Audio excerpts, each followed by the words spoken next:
New TV Telugu. Mega brother Nagababu మంత్రి పదవి చేపట్టడం ఖాయమైంది. నాగబాబుకు రాజ్యసభ ఛాన్స్ ఇస్తారంటూ జరిగిన ప్రచారానికి నేటితో తెరపడింది. జనసేన పార్టీ ప్రధాన కార్యదర్శి నాగబాబును రాష్ట్ర మంత్రి వర్గంలోకి తీసుకోవాలని నిర్ణయించినట్టు సీఎం చంద్రబాబు ఓ ప్రకటనలో తెలిపారు. ఏపీలో 175 అసెంబ్లీ స్థానాలు ఉండగా 25 మంది మంత్రులకు అవకాశం ఉంది. ప్రస్తుతం చంద్రబాబు కేబినెట్ లో 24 మంది మంత్రులు ఉన్నారు.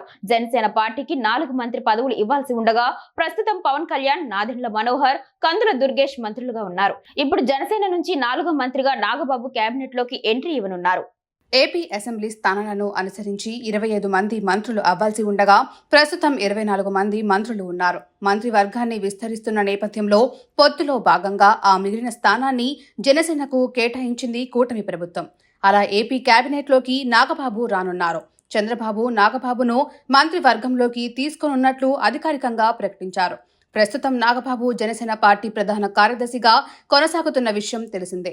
ఆయనకు మంత్రి పదవి కేటాయించే శాఖలపై ఇంకా ఎలాంటి అధికారిక ప్రకటన వెలువడలేదు. త్వరలోనే నాగబాబుకు మంత్రి పదవిని ప్రకటించనున్నారు చంద్రబాబు.